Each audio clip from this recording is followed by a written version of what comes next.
Injil Matius. Matius pasal 1.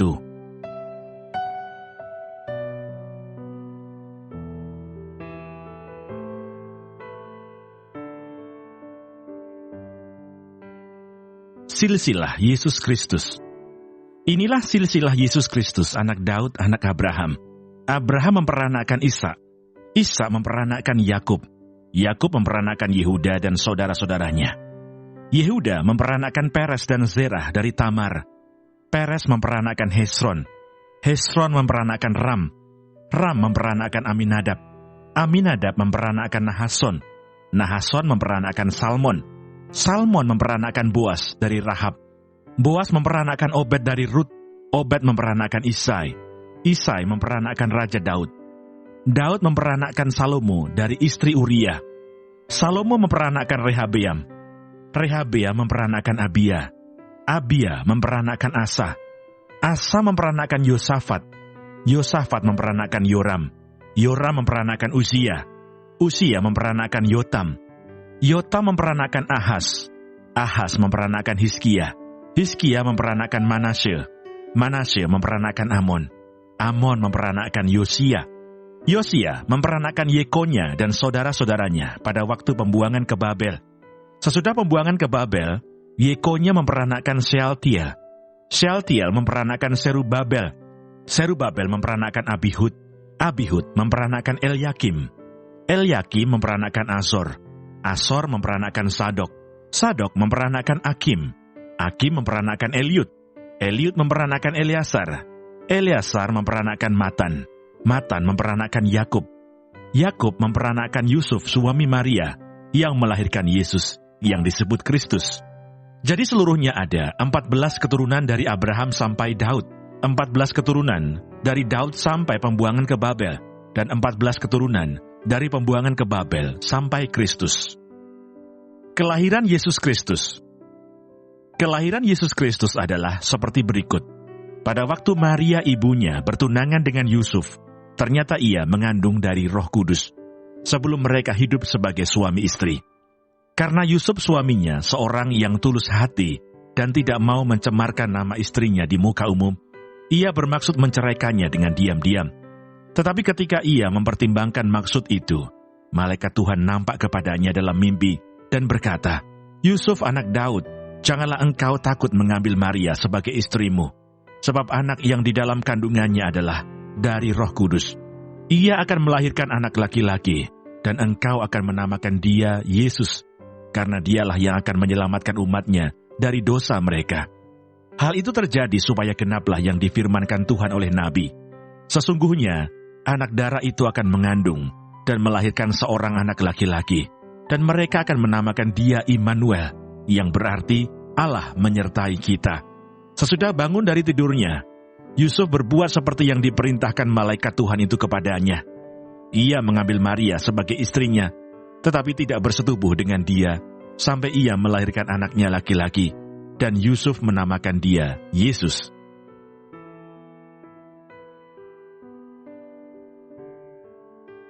Matius pasal 2.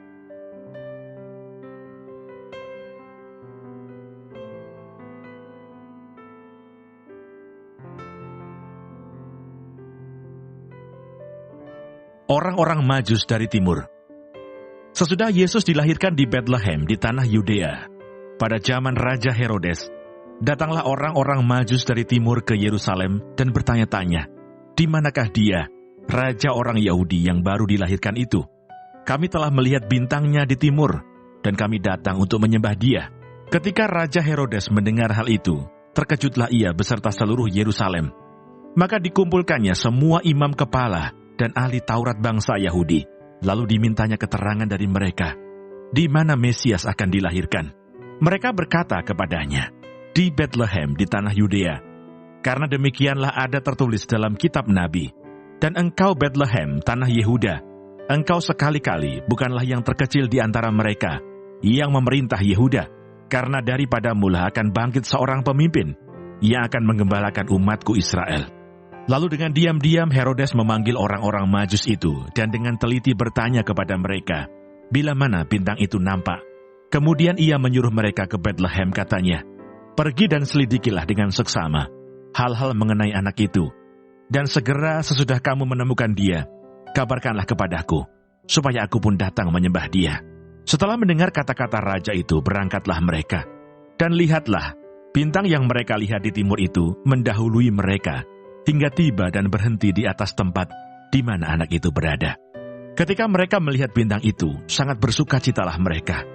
Maka masuklah mereka ke dalam rumah itu, dan melihat anak itu bersama Maria ibunya, lalu sujud menyembah dia.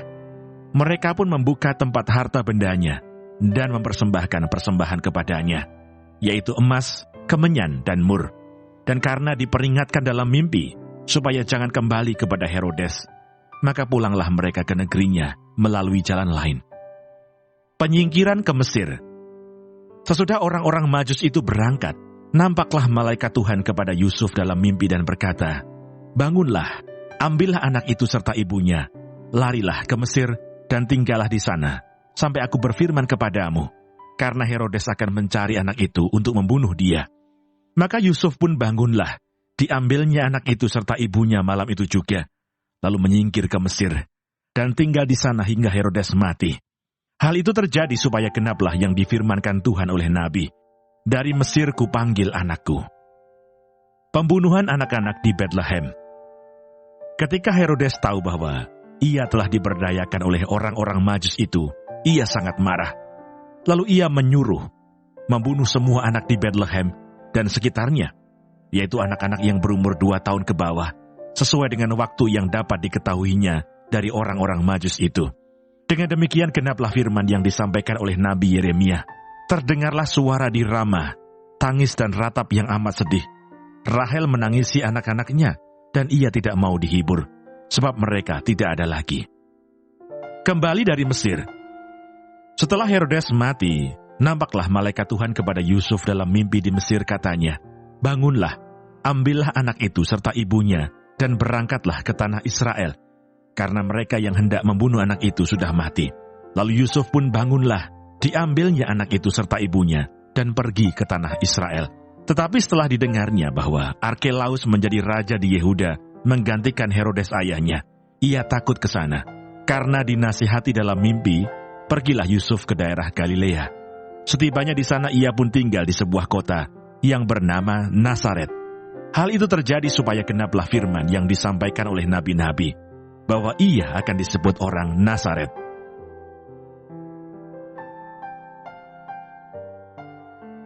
Matius pasal 3.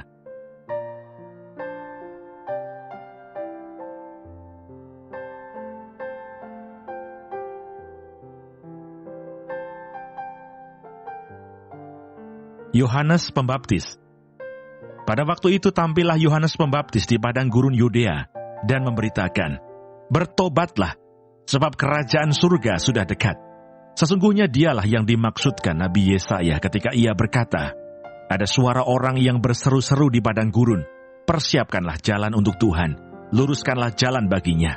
Yohanes memakai jubah bulu unta dan ikat pinggang kulit, dan makanannya belalang dan madu hutan. Maka datanglah kepadanya penduduk dari Yerusalem, dari seluruh Yudea, dan dari seluruh daerah sekitar Yordan. Lalu sambil mengaku dosanya mereka dibaptis oleh Yohanes di sungai Yordan. Tetapi waktu ia melihat banyak orang Farisi dan orang Saduki datang untuk dibaptis, berkatalah ia kepada mereka, "Hai kamu keturunan ular beludak, siapakah yang mengatakan kepada kamu bahwa kamu dapat melarikan diri dari murka yang akan datang?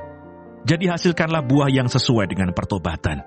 Dan janganlah mengira bahwa kamu dapat berkata dalam hatimu, Abraham adalah bapa kami, karena aku berkata kepadamu, Allah dapat menjadikan anak-anak bagi Abraham dari batu-batu ini.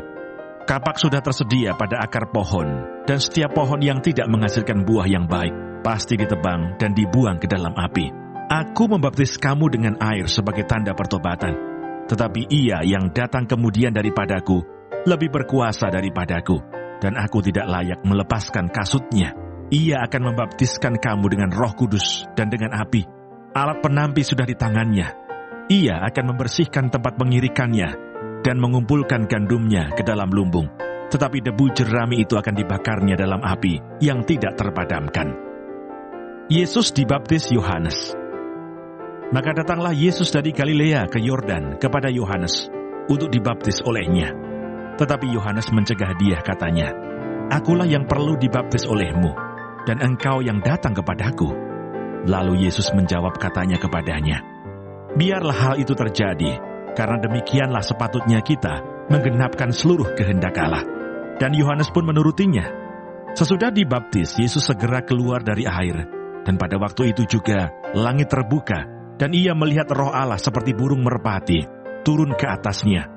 Lalu terdengarlah suara dari surga yang mengatakan, "Inilah anakku yang kukasihi, kepadanyalah aku berkenan."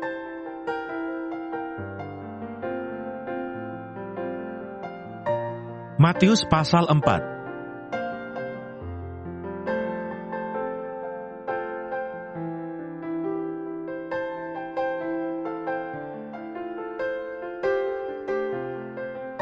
Pencobaan di padang gurun.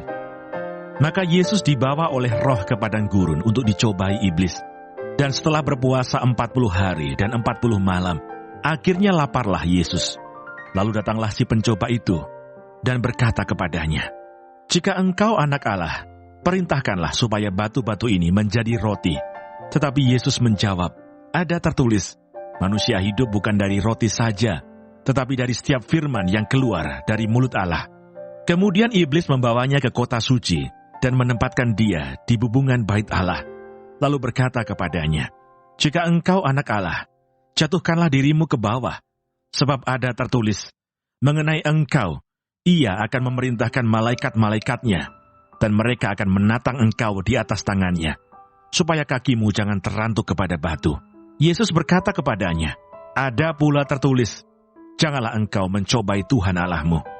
Dan iblis membawanya pula ke atas gunung yang sangat tinggi, dan memperlihatkan kepadanya semua kerajaan dunia dengan kemegahannya, dan berkata kepadanya, "Semua itu akan kuberikan kepadamu, jika engkau sujud menyembah aku."